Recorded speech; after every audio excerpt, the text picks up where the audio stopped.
की तुझ्या दैदिप्यमान क्रांतीच्या ज्वालामुखीची एल्गार मी, तुझ्या दैदिप्यमान क्रांतीच्या ज्वालामुखीची एल्गार मी, परिवर्तनाच्या लाटेवरील क्रांतिकारी जागर मैं कलम की तोप करके शब्द शब्द में अंगार भर दूँ, स्याही का बारूद बनाकर हर बुराई पर प्रहार कर दूँ। नारी हूँ आज की सक्षम प्रतिभाशाली, नारी हूँ आज की सक्षम प्रतिभाशाली, तरसती धार बनकर हर विकृति का संहार कर दूँ, हर विकृति। नमस्कार, फायनल ड्राफ्ट प्रेझेंट जागर कवितेचा या यूट्यूब चॅनलमध्ये मी निवेदक गजानन उफाडे आपल्या सगळ्यांचं सहर्ष स्वागत करतो। पुन्हा एकदा आपल्या सोबतीला आपल्या आजच्या प्रमुख पाहुण्या दमदार व्यक्तिमत्व डॉक्टर शुभाजी लोंढे आहेत। आज आपण त्यांचा जीवनपट, त्यांची कवितेसोबतची जडणघडण आणि सगळ्या गोष्टी आज आपण जाणून घेणार आहोत।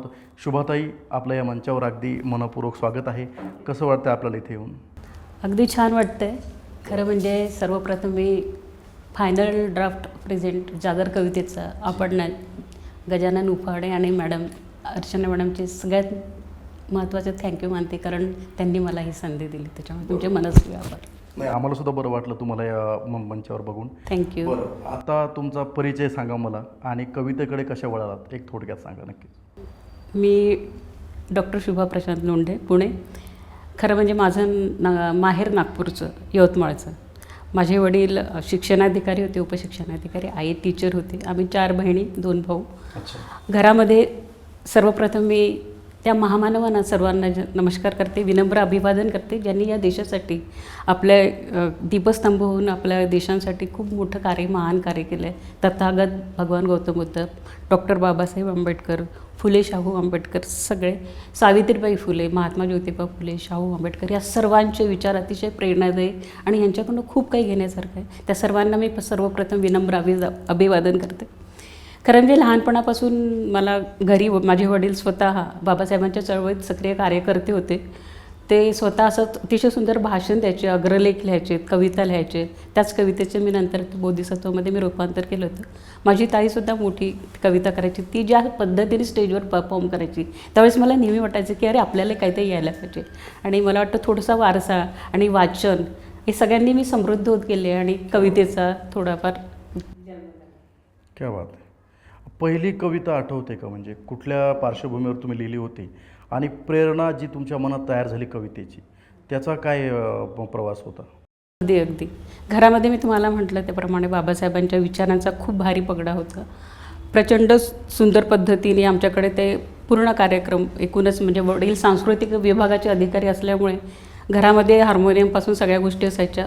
एक संगीताचा वारसा, एक विचारांचा वारसा बाबासाहेबांच्या तो आम्हाला मिळाला होता। आणि त्यामुळे सुरुवात अशी झाली माझी की आम्हाला लेखनाची, वाचनाची खूप आवड होती। वडील भरपूर पुस्तक आणून ठेवायचे घरी, त्याच्यामुळे ते वाचन करत राहायचो। 7वी 8वीपासूनच मला वाचनाची आवड होती। मी ज्यावेळेस बाबासाहेबांना वाचलं, ज्यावेळेस त्यांचा पूर्ण अभ्यास केला, त्यावेळेस मी अचंबित झाले की एक व्यक्ती एवढं सर्व काही करू शकतो। आणि मला ते खूप भावलं। म्हणजे एकही असं क्षेत्र नाही बाबासाहेबांचं की ज्याच्यामध्ये त्यांनी सहभाग दर्शवलेला नाही। आज त्यांची जयंती होती, त्या जयंतीनिमित्त पण बरेच कार्यक्रम असतात, पण सुरुवातीला 2 ओळी ज्या मला स्फुरल्या त्या मी तुम्हाला बोलून दाखवायला आवडेल मला, की तुझ्या दैदिप्यमान क्रांतीच्या ज्वालामुखीची एल्गार मी, तुझ्या दैदिप्यमान क्रांतीच्या ज्वालामुखीची एल्गार मी, परिवर्तनाच्या लाटेवरील क्रांतिकारी जागर मी। हे बाबासाहेबांवर मी पहिली कविता लिहिली आणि माझ्या ताईला दाखवली की ताई जमतंय का मला? ती म्हणाले वा तू खूप छान लिहितेस। आणि त्याच्यानंतर मी एक छावा वाचला। संभाजीराजेंचं जे यातना आणि जे शेवट आहे तो इतका भयानक काळजाला भिडला। आणि तो काळजाला भिडल्यानंतर मी खूप अस्वस्थ होते। मी 4-5 दिवस खूप रडले होते, कारण शेवट जो आहे संभाजीराजेंचं, त्यांनी इतकं सुंदर ती व्यक्तिमत्व आणि ह्या पद्धतीने जावं हे खूप मनाला लागत होतं, रुखरुख होती। आणि ती कविता मी थोडी आता पॉलिश केली, पण मला त्या 2 ओळी सांगायला तुम्हाला आवडेल की मनुवाद्याच्या कटात राजे तुम्ही गुरफटलात आणि अधम पाशाचा सुरू झाला विकृत डोक्याचा क्रूर खेळ, अगणित यातना भयान यातनांच्या डोहात प्राणांचे दानपात्र शिगोशिक भरलेले, पण राजे तुमच्या चेहऱ्यावर यातनांचा लवलेश नाही। या कराल काळाच्या काळजावर कधी न पुसणारा इतिहास करून येणाऱ्या कैक पिढ्यांसाठी तुम्ही शौर्य दीप लावलात। मनाच्या रणभूमीवर संघराचे अंतहीन पडदम वाजू लागतात। अस्वस्थ मनाच्या अंतपिंडेतून उठत जातो आकांत, राज्य कुणीच कसं उठलं नाही, प्राणांच्या कबरी फोडून कुणीच कसं बाहेर पडलं नाही। सत्य शाश्वत असताना मग आजही गैरसमजाची बदनामीची पडदे का फाटले नाहीत अजूनही. ही कविता मी लिहिली. ती कविता फार मोठी आहे क्या पण बात ते आहे. एक छत्रपती संभाजी महाराजांना तुम्ही एक चांगली मानवंदना दिली. अति कारण राजांबद्दल जेवढं लिहावं तेवढं तेवढं- तेवढं कमी आहे. अगदी साहित्य कमी पडेल. कारण शिवाजी सावंत यांनी ज्या पद्धतीने लेखन केलेलं आहे अगदी अगदी त्यांना अगदीच हॅट्सऑफ आहे. तुम्ही एक उत्तम उद्योजिका आहात, म्हणजे यशस्वी उद्योजिका आहात आणि गझलकार सुद्धा आहात. तर कविता, गझल आणि उद्योगशास्त्र याची कशी सांगड जुळून आली? खरं म्हणजे मी MD करण्यासाठी पुण्यामध्ये आले होते. बरं. तर टिळक आयुर्वेदिकमध्ये मी ज्यावेळेस ॲडमिशन घेतली MDसाठी त्यावेळेस तिथेच फार नागपूर युनिव्हर्सिटी, पुणे युनिव्हर्सिटीच्या असे बरेच भेदाभेद मला दिसले आणि तुम्ही डोनेशन द्याल तर तुम्हाला सीट, असं मला गुणवत्ता प्राप्त असून सुद्धा मला MDमध्ये ॲडमिशन मिळाले नाही. मग मी CGO आणि CJचा आणि ICCमध्ये कोर्स करून मी माझी प्रॅक्टिस सुरू केली. तिथेच प्रशांत माझे मिस्टर मला भेटले होते. त्यांनी पहिल्याच भेटीत मला प्रपोज केलं होतं आणि मग त्यांचे विचार जुळले आम्ही आणि त्याच्यानंतर मी आमचं कोर्ट मॅरेज झालं. सगळ्यात महत्त्वाचं म्हणजे मराठा आणि बुद्धिस्ट.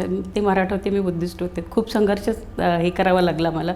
जातीभेदाचं प्रचंड लोन होतं त्यांच्या घरामध्ये. त्याच्यामुळे 4 वर्ष मला त्यांनी दूर ठेवलं होतं की नको, पहिले बहिणीचं लग्न होतं नंतर पण हे धाडसी होते, मेहनती होते.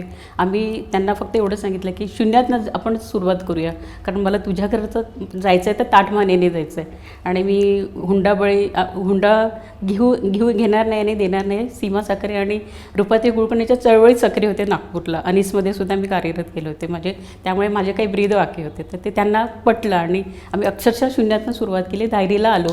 तिथे धायरीमध्ये ते गावांबद्दल खूप आम्ही असं ऐकलं होतं की ते गाव जरा थोडंसं विचित्र आहे वगैरे वगैरे, पण आम्हाला त्या गावाने एवढी साथ दिली. म्हणजे सुरुवातीला अगदी विदाऊट डिपॉझिट आम्हाला घर मिळालं, डिस्पेन्सरी मिळाली आणि त्यांना फॅक्टरीसाठी जागासुद्धा मिळाली.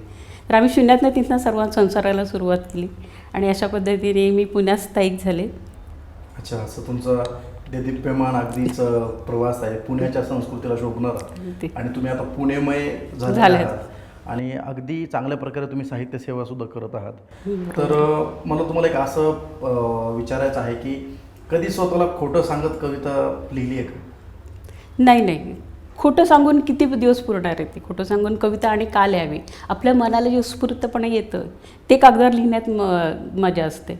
भावभावनांचे एवढे आंदोलन चालले असतात आपल्या आयुष्यामध्ये, एवढं अस्वस्थ असते, एवढी दुःख असतात, वेदना असतात. माझ्या आयुष्यात खरं म्हणजे दुःखाची खूप जास्त, माझी जवळची मैत्रीण आहे, एवढं अगदी दुःख वाटायला आलेलं आहे, पण तरी त्याच्यातून तारून जायचं.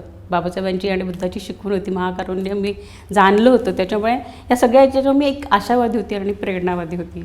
गझल आणि कविताची सुरुवात माझी 7वी 8वीपासूनच झाली होती. शेरोशायरी पण मला खूप आवडायची. कॉलेजमध्ये अक्षरशः आम्ही लिहायचं. पण खरी गझलची सुरुवात माझी आई ज्यावेळेस गेली 2012ला, त्यावेळेस मला आठवतं की आईने मला फोन केला होता. 2 वेळेस आम्ही आईला मृत्यूच्या दारातून अक्षरशः बाहेर काढलं होतं. पण 3ऱ्या वेळेस असं झालं की मी क्लिनिकमध्ये संध्याकाळची OPD करत होती, खूप गर्दी होती. आईचा आवाज आला.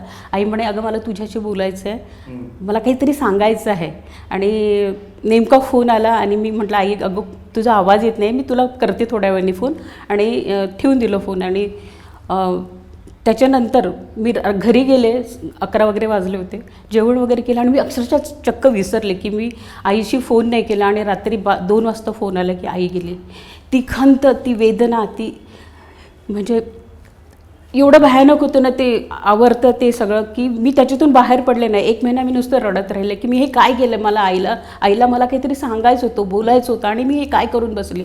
ती खंत, ती वेदना मला रात्र झोपू द्यायची नाही, अस्वस्थ वाटायचं. माझ्या वेळेस मला खरं म्हणजे गझलनी तारलं.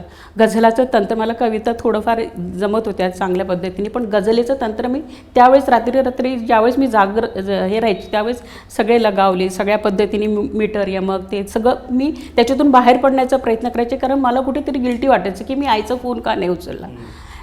ती जाणीव मला गझलेनी मला ते दिलं. की शायर म्हणतायत की मत पूछो कैसे गज़ल बनती है, मत पूछो कैसे गज़ल बनती है, शायर का लहू पी के कलम चलती है. हे जे वाक्य आहे फैज अली खानचं, हे खरोखर तंत्रज्ञान माझ्या पण बाबतीत सुरू झालं. आणि आईवरची मी पहिलीच एक गझल लिहिली होती की सरनावर किती शांत आई, सरनावर किती शांत आई पहुडली होती. गदगदले काळीज स्वप्नेही निजले होते. आणि ही आईवरची गझल मी ती लिहिली आणि त्याच्यानंतर मग एक एक गझल लिहित गेले. त्याच्यात मी भिनत गेले, कारण भावभावनांची जी आविष्कार असतात, जी अर्थता असते, जी आक्रंदन असते, जो मनाचा कुहलर असतो, ते आपल्याला सगळं ताकदीने त्याच्यात मांडता येतं. आणि आपले विचार जेव्हा आपण रेखाटतो एखाद्या वेळेस, ते शब्दांची जे उमटतात, त्याच्यामुळे आपल्याला स्वतःला खूप त्याच्यातून बाहेर पडल्याचं फील येतं. आणि ते मला गझलेने खूप तारले. त्याच्यामुळे मी गझलेची पण म्हणजे ऋणी आहे. सुरेश भट नामांकित त्यांचे पण गझलेंचा सगळ्यांचा प्रवास मी वाचला आहे. महत्त्वाचं म्हणजे आसिफ सर, आमच्या पुण्याचे प्रयासचे जे अध्यक्ष होते, ते गझल शिकवायचे. गझलचं तंत्र उर्दूबद्दल एक वेगळीच मला ओढ होती. त्याची जी नजाकत आहे उर्दूची, त्याचा जो अदब आहे, जो इबादत आहे, ती खरंच म्हणजे इतकी प्रेमात पडावं कुणी व्यक्तींनी अशी एवढी सुंदर आहे. आणि त्या सरांनी एकच मी क्लास केला, नंतर ते सर गेले, पण त्यांनी जो काव्यशास्त्र लिहिला, जी बहरे लिहिलीत, ती गझलाला मला फार प्रेरणादायी ठरली. आणि त्यातून मी गझल शिकत गेले. हिंदी आणि उर्दू या गझल मी जरा जास्त पद्धतीने लिहित गेले. पहिली मी ते 2 शब्द ऐकवते की मैं कलम की तोप करके शब्द शब्द में अंगार भर दूँ. मैं कलम की तोप करके शब्द शब्द में अंगार भर दूँ. स्याही का बारूद बनाकर हर बुराई पर प्रहार कर दूँ. नारी हूँ आज की सक्षम प्रतिभाशाली, नारी हूँ आज की सक्षम प्रतिभाशाली, तरसती धार बनकर हर विकृति का संहार कर दूँ. हर विकृति का संहार. आणि माझ्या गझलेमध्ये तेच ते पानं फळं फुले अशी कविता नसताना माझ्या सर्वांगीण आणि विद्रोही जो म्हणतो, एक विद्रोहीचा वारसा, बंडखोरीचा वारसा आम्हाला मिळालाच आहे. तर त्याच्यामुळे त्या गझलांची ताकद अशी वेगळी असायची की निखाऱ्यावर भाजलेल्या मुली आम्ही, विजेचे घोट प्यायलेल्या मुली आम्ही, जिजाऊ रमाई सावित्रीच्या मुली आम्ही, जिजाऊ रमाई सावित्रीच्या मुली आम्ही, भीमतेजाने तेजाळलेल्या मुली आम्ही. त्याच्यामुळे हे शब्द, हे विद्रोह त्या गझलेमध्ये नकळत उतरत गेलं. म्हणजे अशा प्रकारे वेदनेच्या पटलावर म्हणा किंवा दुःखाच्या म्हणा, अनुभवाच्या पटलावर तुम्हाला तुमचं लेखन हे सापडत. मग मराठी गझल, हिंदी गझल हा असा तुमचा प्रवास एकंदरीत सुरू झाला. आता जो लिहिता कवी आणि प्रत्यक्ष कवी याच्यात तुम्हाला काय फरक वाटतो? म्हणजे जो लिहितो तो कवी आणि जो प्रत्यक्ष जगतो तोच कवी. हो, हे उदाहरण अगदी माझ्या घरातच होतं. कारण माझे मिस्टर स्वतः मातीशी निष्ठा राखणारे होते. आम्हाला निसर्गाची खूप आवड होती, शेतीची खूप आवड होती. तर त्यांनी वाईजवळ सोळशी म्हणून गाव आहे, तर तिथे आम्ही 5 एकर जागा घेतली आणि तिथे आमच्या पद्धतीने अगदी दुष्काळग्रस्त गाव होतं, पण तिथे आम्ही एक सुंदर नंदनवन फुलवलं. इव्हन GTVने सुद्धा आम्हाला गौरव आणि मानपत्र दिलं, कारण ते दुष्काळग्रस्तमध्ये पाण्याचा इतका अभाव होता. पण आम्ही टँकरने 3 वर्ष पाणी टाकून प्रचंड मेहनत घेऊन तिथे अगदी नंदनवन फुलवलं आहे. ते खरे मातीशी निष्ठा करणारे होते, पण मी मात्र शब्दांच्या जाळ्यामध्ये अडकली होती. हिंदीमध्ये एक म्हणतात की हमारे मन के भीतर आंदोलित एक मुहिम चलती है, हमारे भीतर अंदर एक मुहिम चलती है, एक आश्चर्यचकित, एक अलग निनाद करने वाली, और मन के जरिए वो जब बारीकी तंतुओं को जगाती है तो नच बन के वो शब्द झरने लगते हैं.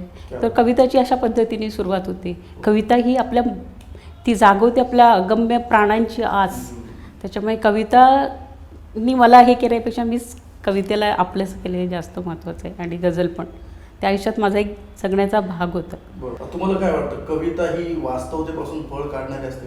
नाही, खरं म्हणजे वास्तव्य आहेत असे बरेच कवी आहेत की जे वास्तवगामी न लिहिता अजूनही त्या सुंदरशा अशा पक्षीवर म्हणा, याच्यावर म्हणा कविता लिहित असतात. तो त्यांचा प्रांत असतो. किंवा एका स्त्रियांच्या शरीरावरच अगदी तेजोमय ते त्या पद्धतीने कविता लिहिणार. पण अशा कविता मला कधी जमल्या नाहीत. मला जो एक विद्रोह असतो कवितेमध्ये, जो पाहिजे असतो, खरं म्हणजे एक लढवेपणा, एक जागरूकपणा असतो, पाहिजे असतो, तेच खरं म्हणजे मला जाणवतं. मला वाटतं कविता कितीही माझ्या स्वतःच्या वेदना असतात, पण त्या रडणारी नसो, लढणारी असो, ती परिवर्तनवादी असो, क्रांतिकारी असो, तर त्या कवितेला सहजतेने आपल्याला ही मिळते. आजकाल आम्ही जेव्हा पण शाळेमध्ये कार्यक्रम घेतो मराठी भाषे दिनानिमित्त किंवा बाकी सगळ्या गोष्टीमध्ये, तर त्यावेळेस जाणवतं की ती मुलं इतकी हुशार आणि स्मार्ट आहेत की ते आपल्यापेक्षा जास्त प्रगल्भ आणि जाणीवेने हे झाले आहेत. त्यांना फक्त दिशा द्यायची आहेत. फुल सेलिब्रिटी फिलिंग असतं त्याच्यानंतर जे रुमालावर सही घेतात ते घेतात.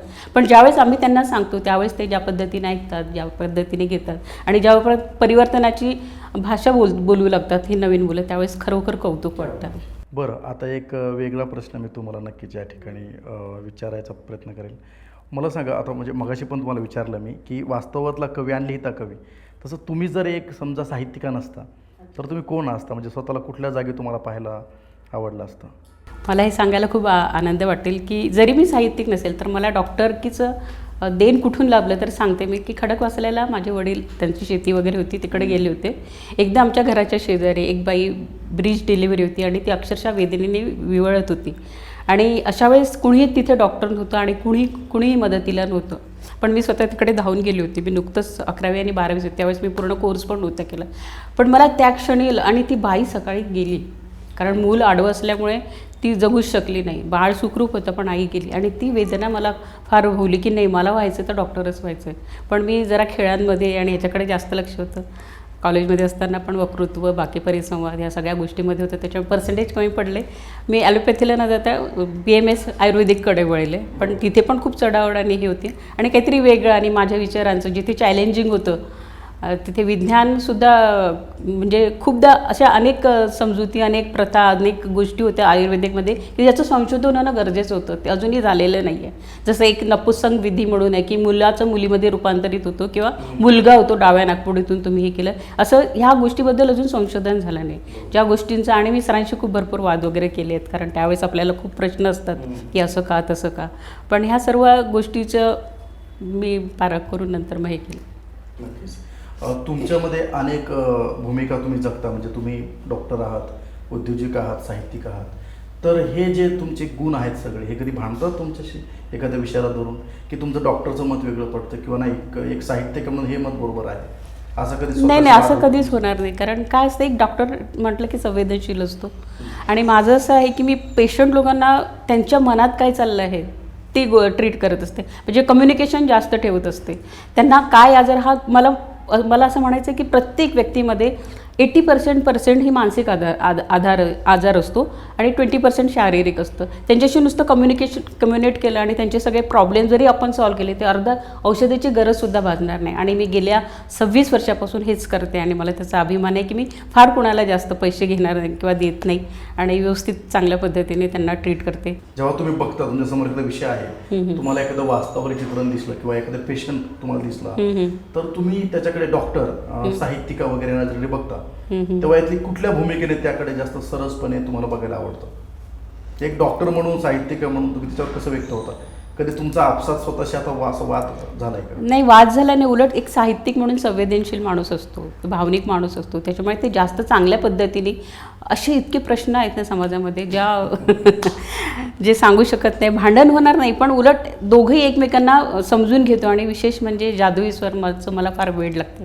आमची आई सुंदर गायिका होती, माझ्या बहिणी पण सुंदर गायिका होती. मी तुम्हाला सांगितलं की सांस्कृतिक वारसा आमच्या घरामध्ये होतं, त्याच्यामुळे उत्कट मी गायन करू शकते, बोलू शकते, म्हणजे लिहू पण शकते. आणि मी जे गझल सादर करते ती तरन्नुममध्ये सादर करते. तर आईची देणगी पण आम्हाला लाभली असं समजून गाण्यामध्ये सुद्धा जादुई अलवार शब्द जे असतात ते आव्हानाला आणि बळ देतात आपल्याला. कुठल्याही आव्हानात, कुठलीही परिस्थिती असो, कुठलीही वेड्यासारखी इतकं शॉकिंग परिस्थिती निर्माण झाली आहे माझ्या आयुष्यात, पण यांनी सुद्धा मला तारलं. कारण त्याच्यासाठी माझं गझल, माझी कविता, माझे गाणं या सगळ्या गोष्टी जबाबदार होते. आणि भ्रमंती सगळ्यात महत्त्वाची, निसर्गाची खूप आवड होती भटकंतीची. प्रशांतांनी मला नेहमी, आम्ही कुठेही कधी अगदी अचानक ठरवायचो आणि निघायचो. अगदी रात्रीतून त्यांचं ड्रायव्हिंग स्किल एवढं जबरदस्त होतं की आम्ही अगदी बालाजी, इकडे कन्याकुमारी, इकडे तिकडे खूप दूर दूर जायचो एका रात्रीतून. एवढं जबरदस्त होतं आणि ती आवड अजूनही मी जपली आहे. असे काही मनातले विचार आहेत जे तुम्ही लिहायला घाबरता किंवा तुम्हाला वाटतं नको जावं, आपण परत कधी लिहू किंवा नाही तर राहू देत, असे काही विचार आहेत? नाही, उलट एखादी कल्पना जी अजून तुमच्या मनात आहे पण ती कवितेद्वारे किंवा गझलेद्वारे तुम्ही लिहिली नाही अजून? नाही, उलट मला तर असं वाटते कवितेने मला खूप काही दिलेलं आहे. कविता जेव्हा लेखणीला धार असते ना, आणि जेव्हा आतील सगळी तळमळ असते, खूप अस्वस्थता असते, खूप दुःख सुख असतं, ते कवितेने आम्ही ज्यावेळेस ते रिझवतो त्या कागदांवर, त्यावेळेस आमच्या मनातले सगळे क्लेश हे ते सगळं म्हणजे आम्ही जे म्हणतात की काय म्हणतात त्याला, सिरियसनेस सुद्धा आपला जातो. म्हणजे एक तुम्हाला सामर्थ्य मिळतं, ते गंभीरता बाजूला होते, एकाकीपणा बाजूला होतो, उदासी हे होते. म्हणजे कवितेची आम्हाला जास्त गरज आहे. कवितेला किती गरज आहे, कवितेने आम्हाला काय दिल्यापेक्षा आम्ही कवितेला काय दिलं, आता हा विचार मला जास्त प्रवर्ग करणारा वाटतो. नक्कीच. एखाद्या जर साहित्यिकाला समजून घ्यायचं असेल तर फक्त त्याला वाचणं एवढंच पुरेसं असू शकतं का? फक्त वाचनच नाही, बाकी पण अनुभव असतं. एखाद्याचं खूप वाचन असतं, पण अनुभव जर शिदोरी नसेल तर कसं होणार आहे. वाचनाने अगदी आयुष्यात समृद्धता येते, पण हे जर तुमचे जे अनुभव असतात, म्हणजे एक 50 वर्षाचा व्यक्ती आणि अगदी नववीत असलेल्या व्यक्तीसुद्धा यांचे विचारसुद्धा खूपदा नववीतल्या व्यक्तीचे विचार 50 वर्षापेक्षा जास्त मोठे आणि हे असतात, कारण त्या पद्धतीची अनुभवता, ती व्यापकता त्या मुलांमध्ये उतरली असते. तर असं काही वयाचं किंवा याचं बंधन नसतं, ते कधीही कुठून उपजत घेतलं जातं. जर तुम्हाला तुमच्या कवितेवर टीका करायची असेल तर तुम्ही काय उणिवा शोधाल स्वतःच्या लेखणीमध्ये? सगळ्यात महत्त्वाचं म्हणजे हां, टीका तर मी खरं सांगते की मला सगळं येतं, मला ह्या सगळ्या गोष्टी येतात असा माझा अहम कधीच नाही. उलट मी प्रत्येक वेळेस शिकत असते. मी तुम्हाला सांगितलं की मी शाळेमध्ये जाते, ज्यावेळेस सगळ्यांना सांगत असते की तुम्ही परिवर्तनवादी घडा, तुम्ही सगळं काही भान ठेवा, समाज जागृतीचं भान ठेवा. सगळ्यात म्हणजे विद्रोही कवितांचं जे मी सांगते की विद्रोही कविता ही शिका, संघटित व्हा आणि संघर्ष करा, या बाबासाहेबाच्या मानवी मूल्यापासून आलेली आहे. त्याच्यामुळे नवशिक्षित आणि जी सगळी पिढी आहे त्यांना ह्या गोष्टीची जाणीव असायला पाहिजे की विद्रोह, आजकाल काही लोक म्हणतात की विद्रोह म्हणजे अपशब्द, पण ॲक्च्युली तसं नाही आहे. विद्रोह म्हणजे तुमच्या मनातील अस्वस्थता, तुमची वेदना, तुमचं घालमेल, ज्या पद्धतीने म्हणजे जो उंच कड्यावरून कोसळणारा जो प्रभात असतो, त्यासारखी ही विद्रोही कविता असते. आणि सर्वसामान्य कवितेपेक्षा विद्रोह हा मला नेहमीच तारतो. तरी आम्ही बोलू नये, आप्पा सोनवणे या सरांची एक टीम आहे आणि ते खूप चांगल्या पद्धतीने कार्य करत आहेत. ती इतक्या सुंदर पद्धतीने त्या तरुणांना घडवत आहेत आणि कवितेचं सादरीकरण करतात. मी पण त्याच्यात सहभागी सरांनी मला केलं होतं, कारण त्यांना तशी कदाचित माझी कविता वाटली असेल, परिवर्तनवादी वाटली असेल, क्रांतिकारी, लढवई, जागरूक आणि संघटित होणारी अशी कविता ज्यावेळेस आम्ही ताकदीने समोर सादर करायचो, त्यावेळेस ते एक वेगळंच जग होतं. आणि ते सरांनी आम्हाला ती प्रेरणा दिली की अगदी कुठलंही पान हातात ठेवायचं नाही, कुठलेही मोबाईल हातात ठेवायचं नाही. जे तुम्हाला बोलायचं आहे, जे तुम्हाला सांगायचं आहे, ते डायरेक्ट तुम्ही काळजाची काळजापर्यंत कनेक्ट व्हायचं, डोळ्याच्या डोळ्यापर्यंत मिळून ही कविता म्हणायची, तर ती तुमची पोचते. कारण खूप त्या कवी लोकांच्या खूप कविता चांगल्या असतात, पण ते सादरीकरण त्यांना ते जमत नाही. पण ही टेक्निक आम्ही सरांपासून शिकली आणि thanks for Appa Sonawane sir, त्यांनी आम्हाला ही नवी दिशा दिली, एक जागरूकता दिली. नक्कीच. तुम्हाला काय वाटतं, कवींनी फक्त प्रसिद्ध होण्यासाठी लिहावं की समाजामध्ये काहीतरी परिवर्तन घडावं म्हणून लिहावं? तुमचा काय अनुभव? नाही, समाजामध्ये परिवर्तन घडवण्यासाठीच आपण कविता करतो. केवळ प्रसिद्धी किती काळ मिळणार आहे आणि कुठपर्यंत मिळणार आहे? एक ठराविक वेळ झाली की असं वाटतं की नको, आता बस, आता इथेच थांबायला पाहिजे. प्रसिद्धीचं असं आहे, पण ही कविता ही आयुष्यभर आपल्याला सोबत जाणारी असते, आयुष्यभर आपल्याशी निगडीत राहणारी असते. अनंतरंगी झुंबराप्रमाणे लखलखणारे आयुष्यातले जे क्षण असतात ना, हे जय पराजय, विजय, जय, दुःख, असं हे सगळे जे असतात, हे सगळ्या म्हणजे जिवंतपणीचा सोहळा म्हणजे जो आपण कला निर्मिती समजतो आहे तसं असतं. त्याच्यामुळे ही कविता तुम्हाला नेहमी सोबत राहणार. आणि मला तरी कवितेची खूप गरज आहे, कारण मला माहिती आहे की माझ्या आयुष्यात असे खूप काही प्रसंग आले आहेत की ज्यांनी कवितेने मला तारलं आहे. मी कवितेला अजून द्यायचा प्रयत्न नक्कीच करणार आहे, पण कविता ही माझी जीवाभावाची सखी आहे. एक कवितेवरून जेव्हा रसिक प्रेक्षक साहित्यिकाला जज करतात, जेव्हा सजेशन देतात, तर त्यात काही वावगं वगैरे असं वाटतं? नाही, अजिबात नाही. कारण कवितेने हा अभिमान आणि मान बाळगणं चुकीचं आहे. कारण ही कविता ही शिकत असतो आपण, कितीही तंत्र शिकले तरी, कितीही कोळून प्यायलो तरी, पण अशा काही गोष्टी असतात समाजामध्ये, अशा काही घटना असतात. जसं एक मणिपूरला आता विवस्त्र पद्धतीने बाईला नागळं केलं आणि त्याच्यावर मग ती डोक्यात भिनत जातं आणि मग ती लिहित जातो. तर आपण असं म्हणू शकत नाही की या पद्धतीने असं आपण हे करू शकतो. प्रत्येक घटना, प्रत्येक गोष्ट त्या कवितेत मुरू शकते आणि कुणी आपल्याला सांगितलं तर आपण सुधारणार ना, ते अजून आणखी आपल्या ज्ञानात भर पडेल. तर मला नाही वाटत कोणी सांगितलं तर आपलं काही हे होणार आहे. उलट अगदी छोटी मुलगी जरी असेल आणि त्यांनी सांगितलं की मला हे असं, तर मी मान्य करेल. मला त्याच्यात काही हे होणार नाही. डाऊन टू अर्थ हा नेचर मी नेहमीच मानते. आणि ह्याच्यासाठी मला एक शेर आठवतो माझाच, की हम शिखर कितना भी ऊंचा छू ले जीवन में, हम शिखर कितना भी ऊंचा छू ले जीवन में, ये हमेशा ध्यान रहे सादगी जिंदा रहे, आइए आप हम तुम मिलकर एक मानवता का काम करें, जिसमें हमारे इस चमन में ताजगी जिंदा रहे, ताजगी जिंदा रहे. आणि कवितेची 2 ओळी मला नेहमीच सांगावीशी वाटते, की चालतो आम्ही हे जो कारवा घेऊन चाललो आहे कवितेचा, तो खूप मोठा आहे आणि तो लोकांपर्यंत तो पसरतो आहे. आणि नवीन आणि मुलं आजकालची खूप स्मार्ट आहेत, पटकन कॅच करतात. तर त्या तल्लक बुद्धीला एक आमचा जो कारवा आहे तो 2 ओळीत सांगेल, की चालतो हा कारवा उजेडाच्या दिशेने, चालतो हा कारवा उजेडाच्या दिशेने, बोलतो हा नित नव्या तेजाच्या आशेने, शब्दांचे दिव्यास्त्र घेऊन निघालो आम्ही, शब्दांचे दिव्यास्त्र घेऊन निघालो आम्ही, परिवर्तनाचे बीज पेरू प्राणांच्या निष्ठेने, परिवर्तनाचे बीज पेरू प्राणांच्या निष्ठेने. क्या बात आहे. खूपच जबरदस्त तुमचा अनुभव आहे आणि त्याहून प्रगल्भ तुमचं लेखन आहे, अगदीच तेजस्वी आहे. तर शुभाजी, मला तुम्हाला असं विचारायचं आहे की कविता ही दंगल घडवते, दंगल थांबवते, की समाजामध्ये विध्वंसकपणा निर्माण करते, का वेगळ्या पद्धतीने परिवर्तन करण्याचा प्रयत्न करते? काय म्हणजे तुमच्या नजरेत कविता काय? नाही, माझ्या नजरेत कविता ही नेहमी, मी तुम्हाला अगोदरच सांगितलं की लढवई आहे. कविता म्हणजे ही जागरूकता निर्माण करणारी, परिवर्तनवादी, क्रांतिकारी आहे असते कविता. ही कविता तुम्हाला दंगल घडवणार नाही, दंगल कशी रोखेल ते पण सांगायचं सोल्युशन करणार. त्याच्यानंतर तिचं इतकं अफाट सौंदर्य आहे कवितेचं, की ते कुठल्याही विषय असो, मी तुम्हाला सांगितलं त्या पद्धतीने कधीही ती दंगल घडवणार नाही. होऊ शकतात आजकाल शब्दांमध्ये जे निखारे घेऊन आम्ही वागत असतो त्याच्यामुळे पॉसिबिलिटी आहे, पण मला वाटते कविता ही परिपूर्ण आहे. ती एक मानवतेचा संदेश देणारी आहे, ती मानवी मनाला उभारी देणारी आहे, त्याच्यामुळे ती दंगल पेटवते. मधले आजकालचे जे राजकारणी, सॉरी मी थोडं वेगळं बोलते, की राजकारणी जी लोक आहेत, धूर्त राजकारणी, आजकाल साहित्य मंचसुद्धा, अखिल भारतीय साहित्य मंचामध्ये मला त्याचा एक प्रसंग आठवेल, की मी सुरुवात कशी केली पुण्यामध्ये. तर अखिल भारतीय साहित्य संमेलन पिंपरी चिंचवडला पहिलं साहित्य संमेलन होतं आणि त्यावेळेस आम्ही ॲज अ डॉक्टर म्हणून तिथल्या पेशंटला चीक करायला गेलो. पेशंटला मीन्स साहित्यिकांना. तर त्यावेळेस कविकट्ट्यावर मी माझी पहिली कविता सादर केली आणि 89व साहित्य संमेलन होतं आणि मग 89,000मधून 89व कवितेमधून मला समाविष्ट केलं गेलं. आम्हाला 10,000चा चेक दिला DY पाटील सरांनी, अध्यक्ष होते. आणि ती पहिली माझी सुरुवात जी अशी जबरदस्त झाली ना, मग त्याच्यामुळे मग मी माझे पाय स्थिर ठेवले नाही, मग ते कायम चालूच राहिले. मग ते नाशिक असो, डोंबिवली असो, वर्धा असो, यवतमाळ असो, कुठे असो, अंबेजोगाई असो, तिथे मी नेहमी बोलवतात.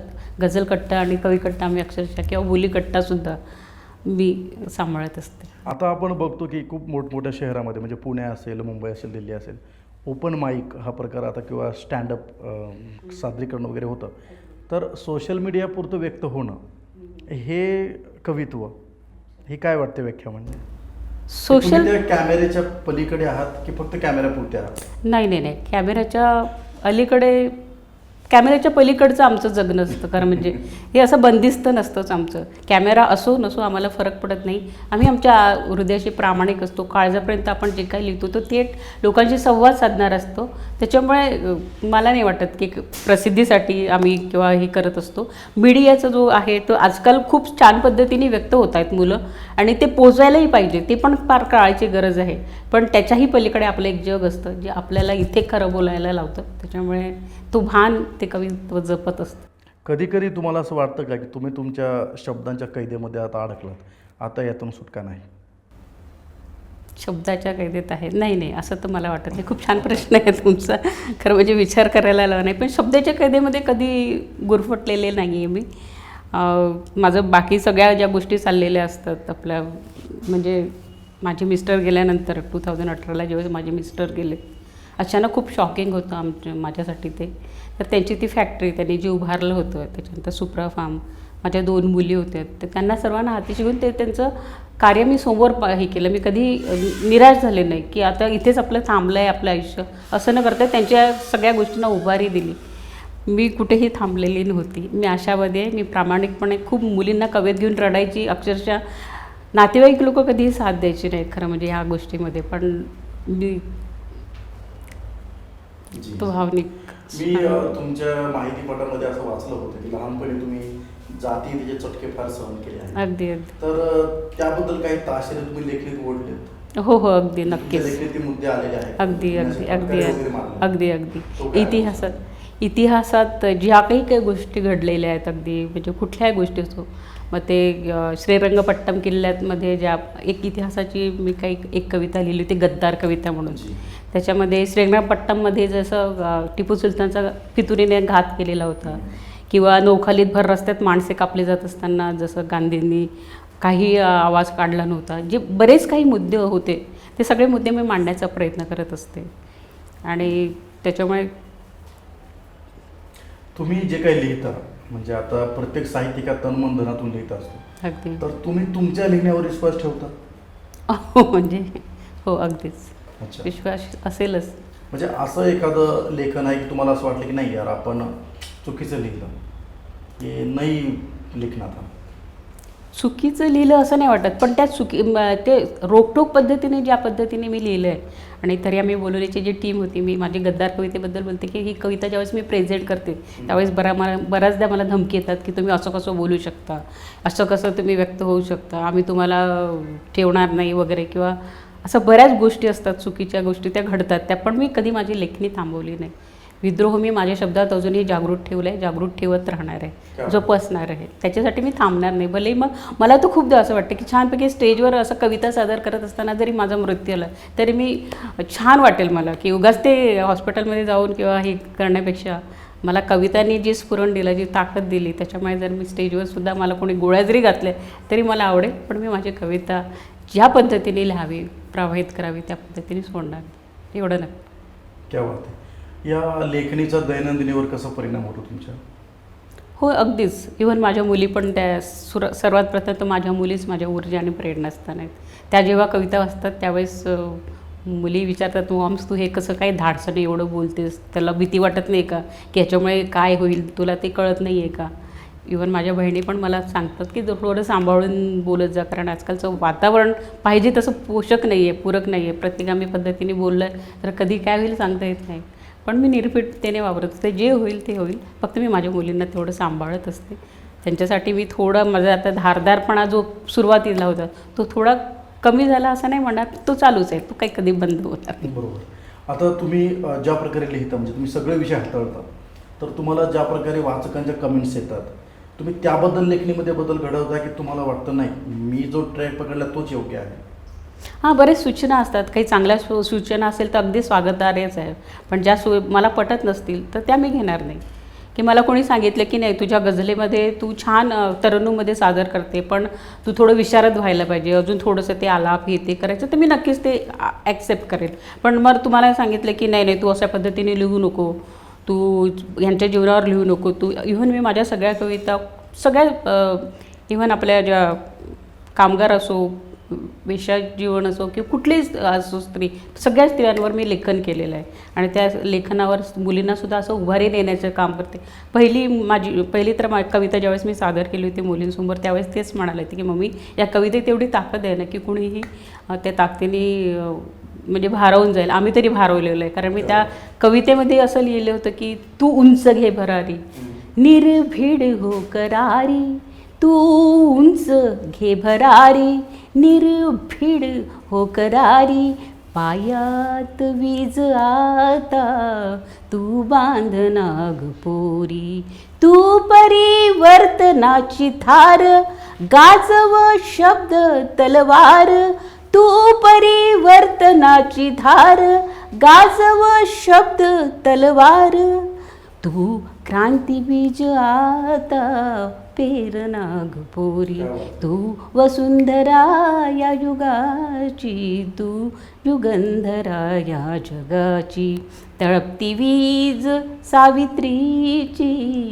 तू माय निळ्या नभाची. म्हणजे इथे मुलीला सुद्धा मला आशावाद आणि प्रेरणा द्यायचं असतं तर बाकी मुली पण असं अक्षरशः ज्या पद्धतीने मला रिस्पॉन्स देतात का शाळा कॉलेजमध्ये आम्ही ज्यावेळेस या समर्थपणे हे करतो ते खूप ॲप्रिशिएट होतं. म्हणजे क्या बात आहे. तुमच्या लेखणीमध्ये नेहमीच वास्तवता जाणवते, निसर्ग प्रेम जाणवतं, दैनंदिनी जाणवते आणि आसपास जी वस्तुस्थिती आहे त्यातली पण स्थित प्रज्ञता तुमच्या लेखनातून जाणवते. तर तुमच्या आत्तापर्यंतच्या वाटचालीमध्ये तुमचा एक कटू आणि एक चांगला अनुभव आम्हाला नक्कीच ऐकायला आवडेल.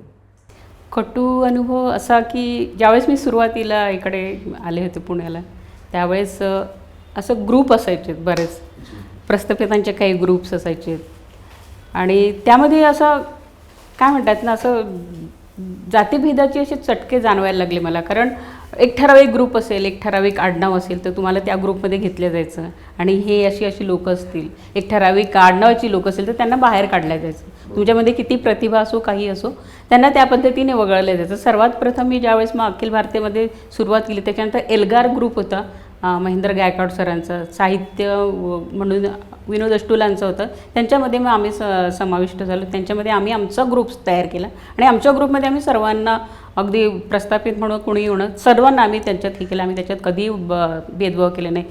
हे होत राहतं, हे प्रत्येक ठिकाणी होतं. प्रत्येक स्टेजवर, ठराविक स्टेजवर तुम्हाला वगळलं जातं. तुमच्यात किती प्रतिभा असू द्या, काही असू द्या, हे आडनाव आहे का, मग त्यांना बाजूला काढा. हे आपल्या पुण्यात खूप चालतं आणि आजकाल तर फार वाह्यात आणि चुकीची गोष्ट चालली आहे की पैसे द्या आणि ते त्या पद्धतीने पुरस्कार घ्या. ही पण फार चुकीची गोष्ट आजकाल जाणवायला लागली आहे आणि ती आपल्याला कधी पटत नाही. भले पारितोषिक नाही मिळालं तरी चालेल, पण ह्या पद्धतीने पैसे देऊन तर अजिबातच पुरस्कार मान्य नाही. लोकप्रिय होणं, आता तुम्ही लोकप्रिय आहातच, याच्यामध्ये काही शंका नाही. तर लोकप्रिय होणं आणि प्रामाणिक राहणं यात तुम्ही कुठला त्याग केलात? खूप चांगला प्रश्न आहे तुमचा. लोकप्रिय होणे आणि प्रामाणिक राहणं. प्रामाणिक राहणं हे मला जास्त गरजेचं वाटेल. कारण काय असतं ना, लोकप्रियला मी तुम्हाला सांगितलंच होतं की एक ठराविक वय झाल्यानंतर लोकप्रियाची तेवढी पण ती छाव नसते आपल्याला, जेवढे पण प्रामाणिकपणे आपण आपल्या हृदयाशी आपण रोज सकाळी आरसा बघत असतो आणि त्या आरशामध्ये आपलं प्रतिबिंब जर आपल्यालाच नकोसं वाटत असेल तर मला वाटतं काही अर्थ नाही त्या जगण्याला. त्याच्यामुळे प्रामाणिकपणे राहून कार्य करणं, प्रामाणिकपणे उभारी देणं हेच माझं मी कर्तव्य समजते आणि मी ते प्रत्येक ठिकाणी तशा पद्धतीने जपलेलं आहे. अगदी मग मी आता मला गाण्याची पण आवड आहे, त्याच्यामुळे सगळ्या गाण्यातून पण त्या पद्धतीने मी जे जादुई स्वर म्हणते की ते मी माझ्यासाठी पण जगत असते आणि लोकांना पण ती खुशी ती हे देत असते. त्याच्यामुळे लोकप्रियता नाही, स्वतःच्या आत्मसमाधानासाठी जी असेल, जे योग्य असेल तेच मला जास्त. नक्कीच. आता तुमचा वाचक वर्गसुद्धा अगदीच ठरलेला आहे. तुम्ही गाता म्हणजे तो श्रोतावर्ग पण तुमचा ठरलेला आहे. तर समजा लोकांनी तुम्हाला वाचणं बंद केलं, थांबवलं, तरी तुम्ही तितक्याच प्रामाणिकपणे, तितक्याच ताकदीने लेखन कराल? हो, चालेल. मी अगदीच सुंदर प्रश्न आहे. मी अगदी चालूच ठेवणार आहे. तुम्ही वाचा न वाचा, कारण इतक्या लोकांनी एवढं काही सुंदर आणि एवढं काही अफवाट लिहून ठेवलं आहे. अगदी बाबासाहेबांपासून बाकी सर्व लोकांचं बघा तुम्ही, इतकं सुंदर आणि आपण काहीतरी वेगळं लिहितो. ते 5 वर्ष टिकणार आहे की आणखी 25 वर्ष टिकणार आहे हे माहिती नाही आहे, पण प्रामाणिकपणे जे लिहिलेले आहेत ते नक्कीच मला वाटतं प्रसिद्धीसाठी नाही, स्वतःच्या, मी तुम्हाला सांगितलं की कविता माझी म्हणजे माझ्यातले जे काही भावनिक आंदोलन आहेत, मनातले जे कोहलल आहे ते कवितेमध्ये टाकत असते. त्याच्यामुळे ती माझी गरज आहे. त्याला मी कधीच बंद करणार आहे. भलेही मला लोकप्रिय मिळो न मिळो, मी माझी वाटचाल चालणार आहे. आता आपण बघतो की अनेक कवींचे गट एकत्र येऊन काहीतरी आंदोलन करतात किंवा संघटना स्थापन करतात. तर याच्यामध्ये त्यांची स्वार्थी तळमळ का निस्वार्थ तळमळ, नेमका उपदेश काय, म्हणजे त्यांना नेमकं काय सांगायचं की स्वतःची पोळी भाजायची आहे कवितेच्या नावाखाली, की चला आपण काहीतरी समाजाचं परिवर्तन करतोय? मी तुम्हाला सांगितलंच आहे की राजकारणी लोक जसं साहित्यामध्ये शिरकाव झाले तसं त्या पद्धतीने फार चुकीच्या पद्धतीने जातीमध्ये तंटे झाले. महापुरुष लोकसुद्धा वाटून घेतले गेले की बाबासाहेबांचा कार्यक्रम असेल तर ही दलित लोकं आहेत किंवा बाकी शाहू महाराजांचं आहे तर त्यांचं ते वेगळं आहे. असं प्रत्येक ठिकाणी आता आजकाल कलरमध्ये सुद्धा तुम्ही बघताय की त्या पद्धतीने हे केलेलं आहे. अच्छा, तुमच्या कवितेमध्ये किंवा गझलेमध्ये जी वेदना आहे ती खरी वेदना आहे की तुम्ही तिला कल्पनेने रंगवलं आहे? वेदना ही कधी खरी आणि खोटी असते असं मला नाही वाटत. वेदना ही वेदनाच असते आणि ती संवेदनाच्या मुळातून आलेली असते.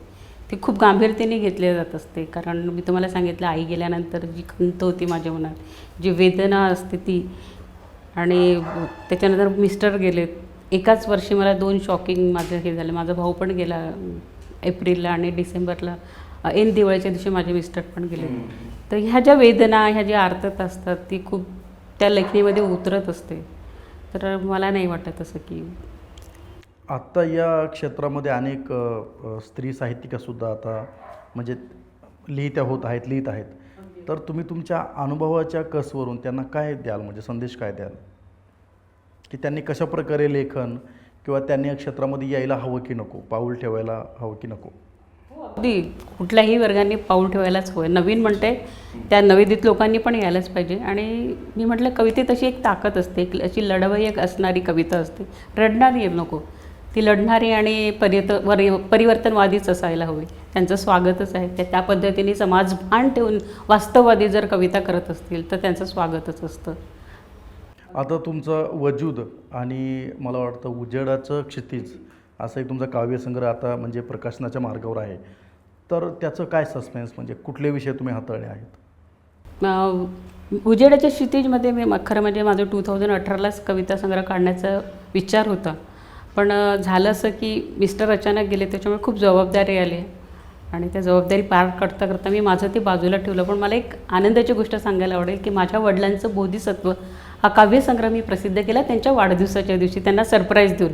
ते असं झालं की ते अग्रलेख लिहायचे, ते कविता लिहायचे, ते त्यांनी ते कात्रण कापून ठेवले होते. मग मी एक दिवस ते घेऊन गेले, प्रॉपर पुस्तक तयार केलं बोधिसत्व आणि त्यांचा खूप मोठा सोहळा केला. माझे वडील अक्षरशः गहीवरून आलं, त्याच्या डोळ्यात आनंदाश्रू होते की मुलगी म्हणजे तू मला काय भेट दिलीस तुला माहिती नाही म्हणाले.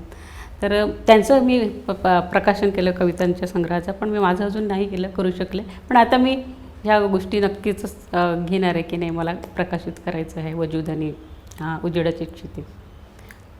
साहित्यकाला एखाद्या वळणावर असं वाटतं की आता नाही, आता लिहिणं बंद करावं, त्याचा काही फायदा वगैरे नाही आहे, तर असा एखादा भावना दाटून येते मनामध्ये की आता मला लिहायचंच नाही आहे, बस झालं आता, असं काही?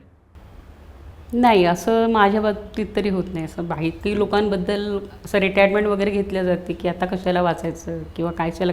माझ्या काही मैत्रिणी आहेत ज्या खूप अगदी 60-70च्या वगैरे पण आहेत, तर त्या म्हणतात की आता सुरुवातीला जो उत्साह असतो एक कविता वाचण्यासाठी, बार तुम्ही 10 मैल पळत असता, पण एक ठराविक वय झालं की शांतपणे बसून ऐकायलासुद्धा आवडतं. तर त्यांनी रिटायरमेंट घेतलेली तो त्यांचा व्यक्तिगत प्रश्न आहे. पण मी माझ्या आयुष्यात कवितेबद्दल तर कधीच रिटायरमेंट देऊ शकणार नाही. मी एक वेळा माझी क्लिनिक बंद करेल आता, कारण मलाही आता निसर्ग भ्रमंती करायचं, भटकायचं वेळ आहे मला.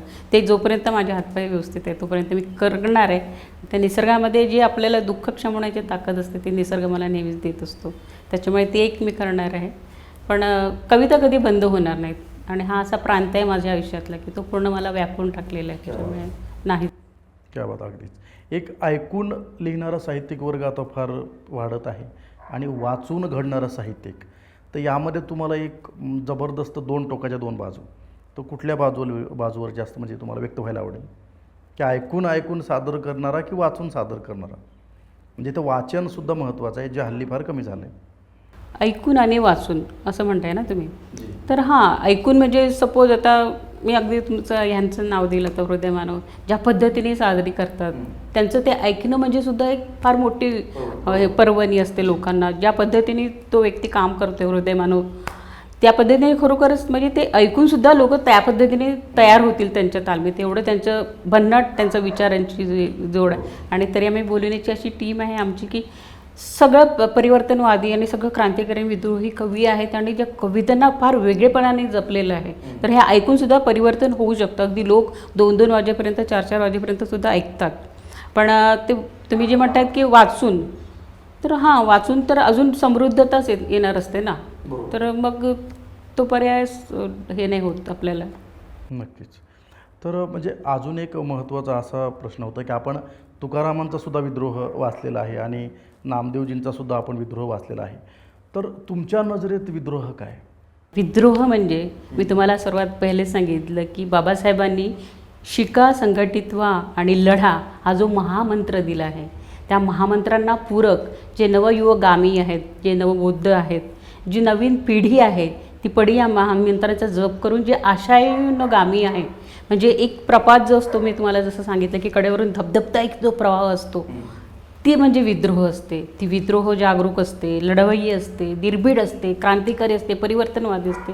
विद्रोह म्हणजे फक्त ते खूप अपशब्द असतात माझी एक कविता मला माझी एक कवी मैत्रीण मला म्हणाली की तुमच्या ह्याच्यात किती ते अपशब्द असतात, किती ते भयानक शब्द असतात. म्हटलं अगं तुम्ही कधी विद्रोह म्हणजे काय हेच जाणून घेतलं नाही, विद्रोहाची भाषा दाखवणार, तुम्ही कविता वाचल्या नाही आणि तुम्ही असं कसं बोलू शकता. तुम्ही कधीतरी नामदेव ढसाळ वाचा, त्यांच्या ते शेवटी त्यांची ती बोलीभाषा आहे, ती कसं व्यक्त व्हावं हे त्यांचा प्रश्न आहे. पण याच्यातून सुद्धा त्या व्यक्तींनी एवढी महानताने गौतम बुद्धाचं कारुण्य जपलं आहे नामदेव ढसाळांनी, ते खूप अगदी सॅल्यूट करण्यासारखं आहे.